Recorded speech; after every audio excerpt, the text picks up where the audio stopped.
banget untuk panitia yang buat acara yang luar biasa untuk merespon pandemi. Senang sekali. Jarang ya kita bisa ngobrol nih dengan para guru-guru. Saya juga ada Prof. Dedi nih, Mbak Oni tadi, juga semua kolega dan juga generasi yang lebih muda lagi yang konsentrasinya adalah komunikasi, para scholar di bidang komunikasi. Baik, jadi saya memilih judul pandemi sebagai akselerasi penguatan keilmuan komunikasi dan model pembelajaran yang inklusif. Saya kira tadi Prof. Oni sudah mendetilkan tentang kebijakan makro dari pemerintah kita, kemudian tadi Prof. Dedi luar biasa dengan segala karyanya.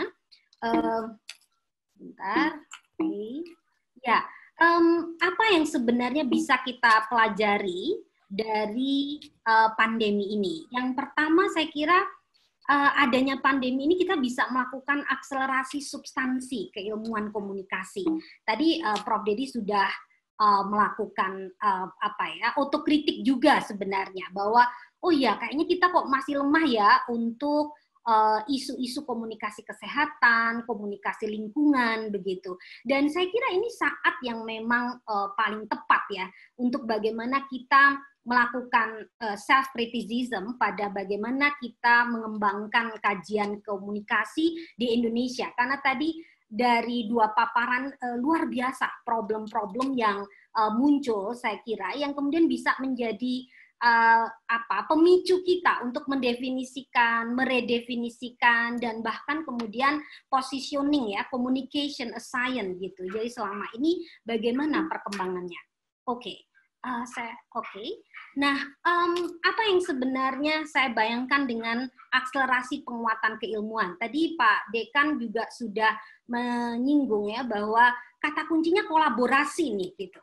Tapi dalam kolaborasi tentunya kita butuh kematangan ya inti keilmuan komunikasi itu sendiri karena dengan kolaborasi yang terbuka kalau kita sendiri tidak kuat maka kita bisa tercaplok oleh kajian-kajian yang lain. Jadi komunikasi hanya part of dari keilmuan yang lain. Sehingga kemudian sejauh mana nih pengembangan keilmuan komunikasi gitu ya dapat kita pertajam untuk berkontribusi dalam permasalahan di sekitar kita ini. Misalnya dalam konteks pandemi, saya melihat komunikasi itu muncul dalam banyak wajah. Gitu. Tadi secara mikro orang banyak bicara bahwa komunikasilah yang sebenarnya ilmunya sangat kita pakai untuk strategi komunikasi gitu.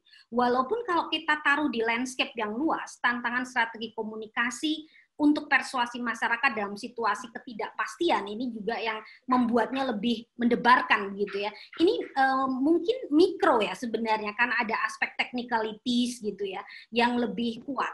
Sebenarnya kemudian kita lihat juga wajah komunikasi yang lebih challenging, yaitu bagaimana tantangan komunikasi organisasi atau lembaga merespon secara cepat ya apa yang terjadi di lingkungan yang situasinya apa equivocality.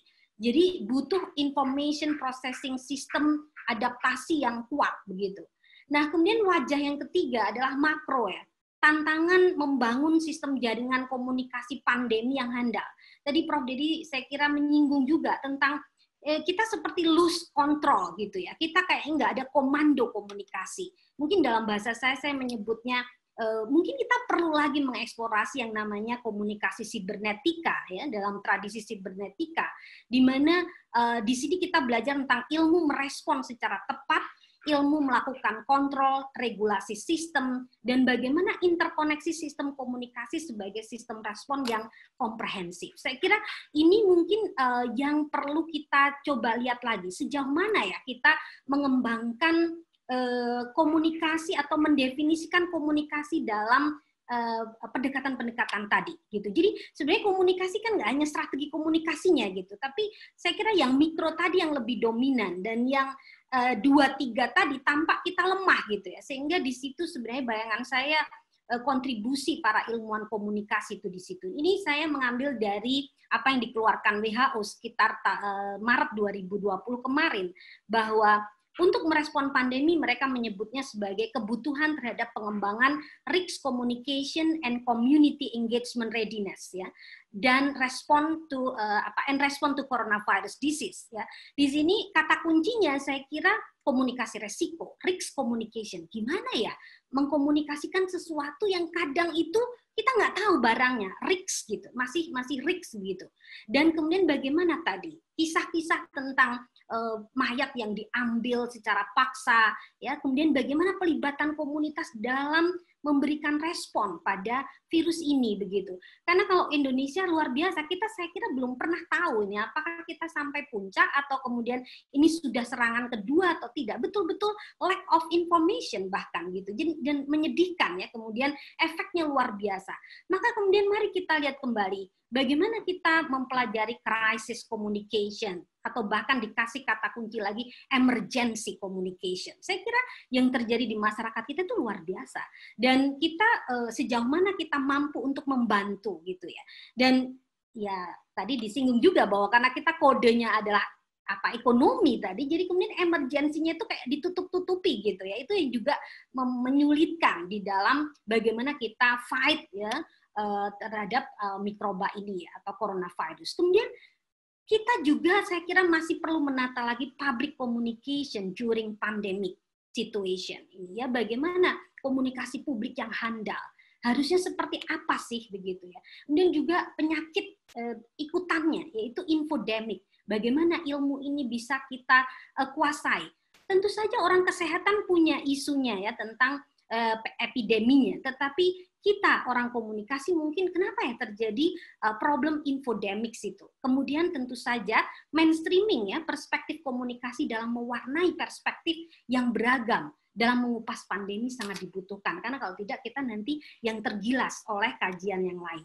Nah, saya jadi ingat bahwa kemudian terasa sekali apalagi dengan kemudian kampus Merdeka Belajar dan kemudian challenge yang luar biasa dengan pandemi, maka kemudian kita mulai harus memikirkan secara serius ya apa yang disebut dengan mungkin integrasi keilmuan. Artinya ketika kita di masyarakat orang nggak tahu lagi Anda ahli komunikasi atau ahli kesehatan atau ahli apa ya, tapi di sini butuh kehadiran saintis ya, walaupun di Indonesia saya kira problematis banget ini ya bicara tentang saintis. Tapi integrasi keilmuan merespon kompleksitas problem masyarakat yang digital, dinamis tapi sekaligus juga disruptif. Saya tertarik pada kontinum ya of disciplinary integration ini, saya coba ambil gambarnya. Dalam kontinum ini dimulai dari intradisciplinary, yaitu ilmu kita sendiri harus kuat gitu.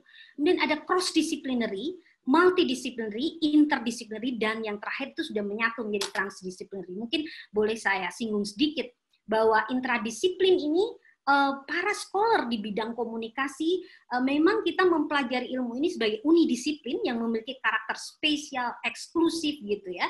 Kita harus kuat di sini sebelum nantinya kita bersiap untuk integrate dengan ilmu-ilmu yang lain.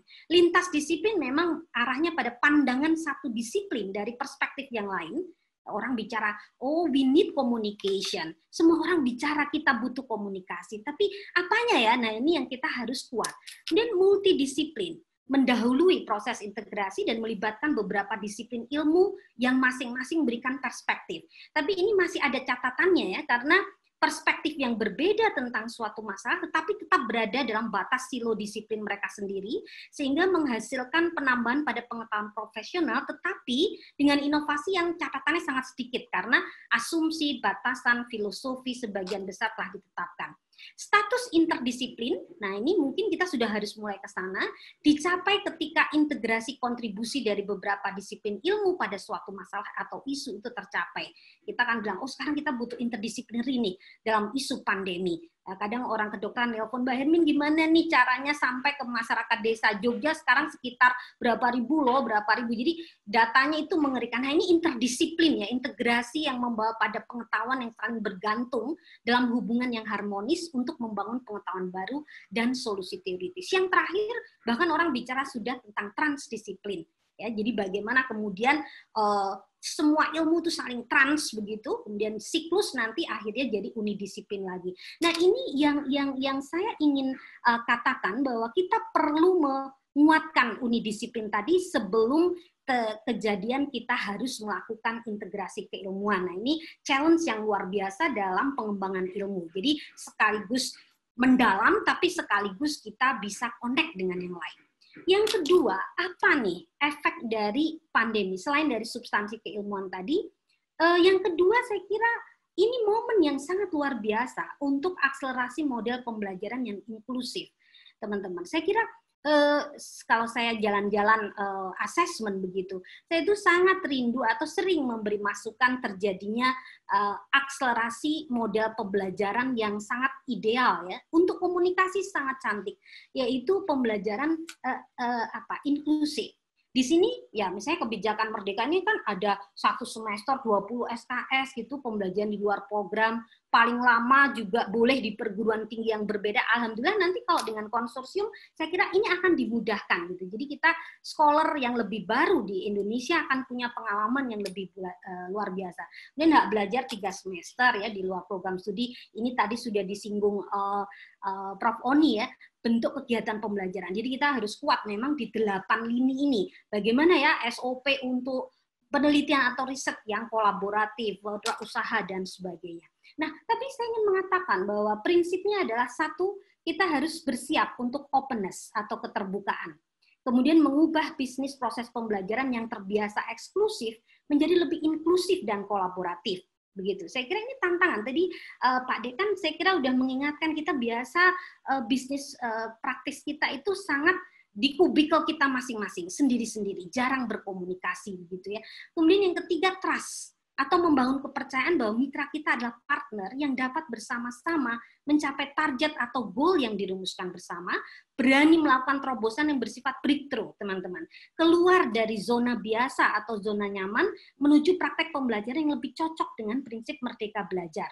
Ya, jadi ini kritik juga ya, mungkin saya sendiri merasakan kan saya mengelola pusat studi tapi di levelnya universitas gitu. Kadang mengetuk pintu-pintu program studi itu belum tentu mudah teman-teman, karena kita masih berpikir lah, kita sebenarnya satu keluarga, atau kemudian saya sebenarnya juga karena pusat studi saya menjadi pusat unggulan ITEK di nasional, saya sangat senang melayani seluruh Indonesia itu bisa. Kemudian kurikulum normal berbasis semester mungkin kita boleh pikirkan sistem blok. Wah, ini kalau di Unpad saya kira sangat mungkin karena Unpad sudah menjadi fakultas, pengembangan sistem blok sangat mungkin untuk dicoba. Nah, ini misalnya model pembelajaran yang inklusif, misalnya pelibatan mitra inklusif partner ya ini ya. Penyelenggaraan pembelajaran yang inklusif dengan melibatkan banyak mitra dalam meningkatkan kompetensi mahasiswa. Tidak hanya mitranya yang macam-macam, tapi juga course delivery-nya. Saya membuat metode pembelajaran itu bisa mengawinkan antara intrakurikuler, pembelajaran oleh guru yang sekarang di kelas, atau boleh dengan yang daring sekarang ya, dan kokurikuler itu pembelajaran terstruktur tapi diselenggarakan oleh pihak di luar prodi. Misalnya kita membolehkan anak-anak kita magang, kursus terstruktur, bahasa internasional, nggak harus bahasa Inggris saja tapi Cina, kemudian mungkin Asia Tenggara dan sebagainya, monggo kita rumuskan. Dan kemudian juga perkawinan dengan ekstrakurikuler. Nah, ini meringankan sebenarnya pada para pengajar ya, sehingga kemudian aktivitasnya itu tidak hanya melulu di kelas gitu, sehingga mahasiswa itu punya wawasan yang luar biasa. Nah, respon yang dibutuhkan saya kira kembali kita harus memetakan mitra departemen ya atau program studi yang dapat diajak untuk merealisasikan program di dalam maupun di luar universitas, karena saya kira di tempat saya misalnya banyak teman magang tetapi dulu itu nggak ada SKS-nya. Nah, ini teman-teman kan bisa olah nih dari 144 sampai mungkin 148 ya. Ini seperti apa? Berapa persen yang bisa diberikan kepada teman-teman ini? Malah kayak saya menempatkan diri jadi eksternal, jadi seneng ya karena mahasiswa tadi magang tapi juga dapat SKS-nya. Kemudian penataan kurikulum yang terbuka dan siap merespon struktur pembelajaran yang semacam ini. Jadi prodi sebagai sumber belajar nanti menerima pihak lain atau kita jadi receiver, maupun prodi sebagai pengirim atau sender yang juga perlu menyiapkan penataannya dalam kurikulum. Nah, ini membutuhkan semuanya respon cepat ya dalam penataan kurikulum yang mewadahi perubahan tata kelola. Penyiapan intersistem saya kira kita perlu nelateni lagi SOP internal kita, yaitu menyiapkan ya bahwa kita menerima dari luar dan sebagainya. Kemudian relasi eksternal juga harus ada SOP-nya, kemudian konversinya, dan pengembangan trust di antara dua pihak. Saya kira kita perlu membayangkan ketika mengirim bagaimana nanti respect pada perlindungan mahasiswa, perlindungan kepentingan prodi, perlindungan kepentingan pihak mitra, dan sebagainya. Misalnya ini saya contohkan intensif di Center for Southeast Asia Social Studies yang saya lakukan. Ini banyak sekali mahasiswa, juga ada dari Brawijaya, dari Pajajaran, juga ada. Kami sangat terbuka dan senang sekali dengan Merdeka Belajar bahwa kemudian nantinya bisa diberikan nilai-nilai. Ini sangat akan memperkaya ya, terutama soft skill. Juga kemudian pengalaman anak-anak yang berkompetisi di luar begitu, itu bisa dihargai menjadi SKS, part of SKS. Saya kira itu. Ini terakhir saya hanya sekedar sharing tentang pengalaman kita menyusun kurikulum untuk IUP, International Undergraduate Program. Mungkin lebih luas karena dan ini kita sudah siapkan untuk kalau di internasional kan memang harus pergi gitu teman-teman, tapi untuk reguler why not gitu. Saya sebenarnya menawarkan bagaimana kita mencoba sistem blok itu cakep banget sebenarnya teman-teman, karena akan lebih terintegrasi. Dan misalnya ini peta besarnya saja, saya kira misalnya year 1 itu foundation in academic life and communication, dibagi semester 1 mau jadi being apa, karena kami part of Social and Political Sciences, kita Social Political Student, Foundation in Communication, Becoming Competent Communication Specialist. Tahun kedua, kami pengen Communication and Social Dynamic Professional Life. Kami bagi Communication and Context, Basic Communication Practice and Research, dan tahun ketiga International Exposure and Advanced Communication.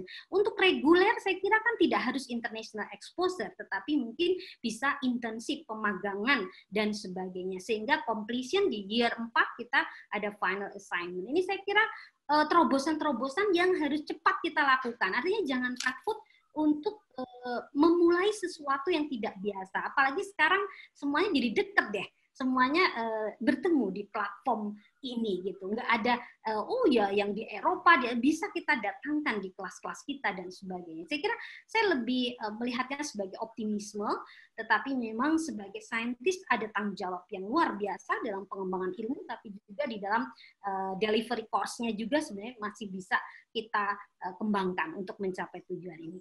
Saya kira itu dari saya, Mbak Santi. Mungkin bisa nanti kita diskusikan lagi. Terima kasih. Wassalamualaikum warahmatullahi wabarakatuh.